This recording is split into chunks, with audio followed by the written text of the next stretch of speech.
Hey everyone, welcome back. I'm Michael, and we're going to be getting right back into some more Reddit stories. If you enjoy the video, make sure to leave a like and subscribe. Now, without further ado, let's begin. This story was posted by an anonymous user in the trueoffmychest subreddit. The post is titled, "My husband lied to me about cross-dressing and about cheating on me. This started when I found women's clothing that wasn't mine, and at the time, I thought my husband, David, was cheating. I confronted David, and the explanation was that it wasn't an affair, but cross-dressing. David had photos to back that up and said it wasn't a sexual thing or something done in public. David apologized for hiding it, explaining that fear of my reaction led to the secrecy. I honestly wasn't bothered about David wanting to cross-dress in private sometimes. I offered to buy clothes or makeup or give advice on dressing like a woman. I can honestly say I didn't care and wasn't upset. But I later discovered David lied about it not being sexual or limited to private settings. There had been meetups with other women and men to have sex while cross-dressing. David's excuse after I uncovered the lie was not wanting to subject me to it, and that even after I found out and was supportive, it would have been too degrading and disrespectful to me. David was unsure about sexual orientation or gender identity when I asked, but admitted to meeting at least 36 other men and women for sex since the cross-dressing started. Even after I expressed support and said I'd be okay with intimacy during cross-dressing, David chose to keep meeting others. I had to get tested because David didn't use protection with these strangers. Mostly, I am heartbroken that David went behind my back, lied even after I was supportive, and now acts confused about why I'm filing for divorce. We were trying to conceive, and all this was happening simultaneously. I feel shattered and sick. I love David, but our marriage cannot survive this. I never thought I'd be divorced, but I guess everyone believes it won't happen to them. I haven't told anyone the reason yet. I will, but until then, you all are the first to know." 2 years later, OP gave us an update. It has been a while, and the last 2+ years have been hell, but it's finally over, I hope. In my first post, I talked about finding out that my spouse David enjoyed dressing in women's clothes. When I, a 39-year-old woman, found clothes that weren't mine, I thought I was being cheated on. David said I was wrong and claimed it was something enjoyable done in private, not in public. I honestly wasn't bothered by David wearing women's clothes at home, but I found out David lied and had cheated on me with both men and women. David said what happened with those people was too degrading to involve me because I was too good. It ripped me apart. I couldn't stay after finding out David had cheated with so many people and couldn't even remember how many there were. At first, when everyone found out David cheated on me repeatedly, I had lots of support. When David started living full-time as a woman and began seeing a therapist to address having hidden that part of their life, much of the support dried up. You really find out who your friends are when something like this happens. 12 years of knowing David was a lie. I faced criticism for not supporting David and for leaving. It hurt, but the upside is that I know who my true family and friends are, even if most people supported David over me. I filed for divorce in December 20th, 2022, and it was finalized 6 days ago because David didn't want a divorce and tried to stop it, all while still seeing other people. It was finalized 6 days ago, a day after our anniversary. I'm over it now. I moved away from Vancouver, have a new job, and know who my real family and friends are. There were some kind comments on my last post which I appreciated so much. Random dude said, "My god, a divorce proceeding taking 2 fucking years despite proof of ongoing infidelity is a nightmare. How the hell can it take so long? This is a genuine question. I live in one of only 2 countries where divorce is illegal. I have zero clue how it works." HJO1210 said, "My sister's divorce lasted 2+ years and she's still waiting for the final decree. She was vacationing abroad with her now ex-husband when he beat her up, stole her passport and wallet, changed his flight, and abandoned her there. By the time she got home, he'd changed the locks, moved his mistress in, and filed a protective order to shield himself and their kids. It took her 2 years to regain custody of her children. She only saw them a few times during the ordeal because he refused to follow the court-ordered custody plan. He was found in contempt multiple times by the judge, yet faced no consequences, and so on. More than 2 years later, they finally went to trial last month. She won full custody, he now gets supervised visitation, and he was forced to pay my sister a significant sum for their house. It'll still be another 30 days before the divorce is finalized, closer to 3 years total. Contested divorces can drag on for years."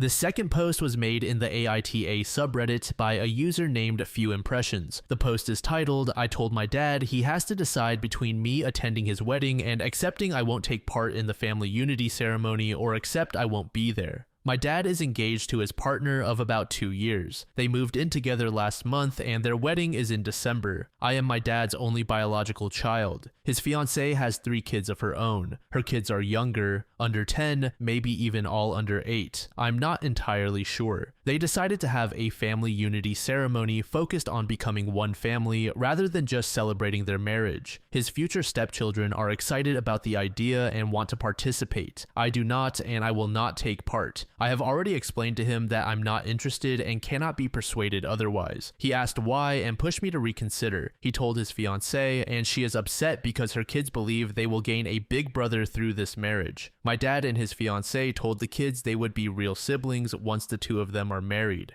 All of this is despite the fact that I barely know her or her children. I have only spent any real time with the kids twice, and it was more out of trying not to be rude than genuine interest in getting to know them. I think that's obvious because I don't even know their actual ages. Some background to explain the relationship dynamics, as I'm sure there are questions. My dad raised me alone. My mom left when I was less than a year old. I don't remember her or her being around. Her family wasn't involved in my life either. I didn't have much family besides my dad growing up, except for one of his siblings. For most of my life, my dad was a good dad, but when I was around 11, he started preparing me for the fact that he wanted his own life and to travel the world when I turned 18, and that I would be on my own. He talked about how I should not expect to see him very often and that we might go years without seeing each other. He said he didn't want to be tied down until he died, but he would call or answer calls when he wasn't busy with life. He said things that made me believe he resented having raised me alone and having to change his life for me. He never really backed off that. He talked about it so much that we started to fight. I told him I understood and that he was done being a dad at 18. He said I was being dramatic. I argued that he told me I could go 5 or more years without seeing him and that he didn't want to be tied down. He might even ignore calls so he could live life. I told him that sounded like he wanted to stop being a dad. He said I was focusing on the wrong parts. When we argued about it other times, he said he wanted the life he missed out on and wasn't waiting around for me to be ready. He said I would land on my feet eventually and that I wouldn't be his kid anymore but his peer, which he then said I misunderstood. Basically, for years I have been prepared to leave at 18 without my dad being involved. Then he met his fiancée and all that talk about traveling the world disappeared. He started to be a dad to her kids. He spent time with them and built a life with them. Eventually, he tried to include me, but that was only really in the last 4 or 5 months. I have mostly ignored it. I did babysit twice for them. Once when his fiancée was rushed to the hospital, and the second time when she had follow-up surgery for health issues. My dad has tried to argue that our family is growing and that I should try harder to be included. I told him that won't happen. If he wants whatever half-hearted relationship he planned to have with me before, he needs to accept that. I will come to his wedding if he wants me there, as long as he accepts I won't be part of the ceremony. If he can't accept that, then I won't go, and he will have to accept that. His fiancée overheard our conversation and said I'm not considering the 11 good years we had and that I'm punishing her children for my dad not being perfect, which isn't fair to them. She said a good person would be glad my dad decided to stick around, love the new people, especially the kids, and want better for them. Am I the asshole? For full disclosure, I have about a month until I turn 18, and my plan is to move out that day. Update. I debated posting my update and I still might chicken out, but I'll write it out and see whether I post or not. I know people wanted an update and I was asked to talk more about my plans. I shared some details in my original post, but things have changed because I moved out. Technically, I was kicked out. On the day I made my post, I had plans to sleep at a friend's house. Once I got there, my dad sent a text saying his partner was rushed to the hospital again and he needed me to babysit. I told him no once and that was it. A few hours later, my dad asked where the hell I was and why I'd said no when this was an emergency. He sent multiple texts, but when he realized I really wouldn't babysit and had stayed wherever the hell I was, he went off on me. He told me if I wouldn't babysit and be there for the family, then I better stay gone. He texted me the next morning and said I was not living under his roof after that stunt and to stay the fuck gone. I knew he meant it, so when everyone was out, I went to the house and grabbed everything I had prepared to leave with, following my plan exactly. That included all the important documents I had, clothes, and anything I bought or that was given to me by people who aren't my dad. It was basically all ready to go anyway, and I got in and out without a fight. My friend's parents are letting me stay until I can follow through with my original plan, which was to get somewhere with a friend locally until we all graduate. Then some friends and I will be moving out of state. We've been working on this for a long time now. Honestly, I have been working my ass off to save money to be able to leave regardless of whether I had help from friends, but having them definitely helps. My dad sent more texts since I grabbed all my stuff. He tried to guilt and shame me and talked about how much the kids needed me and that I wasn't there. But he also let out way more of his resentment toward me, and it confirmed what I already knew about him. He doesn't regret the way he treated me since I was 11. He meant every word he said. He even expected me to pay him back for raising me, but I won't. I'm not staying to be treated like shit. He still wants me out of his house, and he reminded me that I am not welcome back. He said he better not come home to find me there ever again, so that's my update. It's been a crazy day or a couple of days, and I got so many comments on my post, way more than I expected. I know a few people tried to convince me that he really did love me, didn't resent me, and was trying to make it up to me. But after all this, I'm more convinced he resents me, and the attempts to include me lately were an act to make me someone who could do stuff for him. I don't believe I ever had the dad I originally thought I had, because I don't think an actual good and loving dad would shut it all off one day for no good reason. Things have changed a little, but I'll keep working toward my plan. I'll also make sure I make it up to my friend's parents because I know this was unexpected for them, and I'm grateful they let me stay. Beach Pellini said he was trying to put on a happy family mask for his wife-to-be and couldn't even manage it for a year before falling right back to treating his own son like dirt. She's in for a hell of a wake-up call when he's got her locked down and starts bullying her kids to get their asses out by their 18th birthdays too. Wishing all the best for OP. Talk about a shitty start to life. Dense Stress said, I would summarize all his texts and his act of kicking you out, then send them to his future wife. He might be lying to her, and she doesn't know the real man she is marrying. I would also suggest gathering all his evidence like texts and voicemails and compiling them into a comprehensive FU folder. Include your own feelings and thoughts about how you were treated over the last 9 years. This post is probably a good starting point. Write everything down in one detailed FU folder and store it with your important papers. 5 to 10 years down the road, he might reach out, and some details might become foggy. Having a record of his actions now will serve as a reminder. This is especially crucial if he tries to mend fences but refuses to apologize, plays the victim, or attempts to gaslight you. You can then reference the hard facts from his own messages. It might also help as background information for therapy in the future, so a therapist can understand the extent of your dad's impact on you.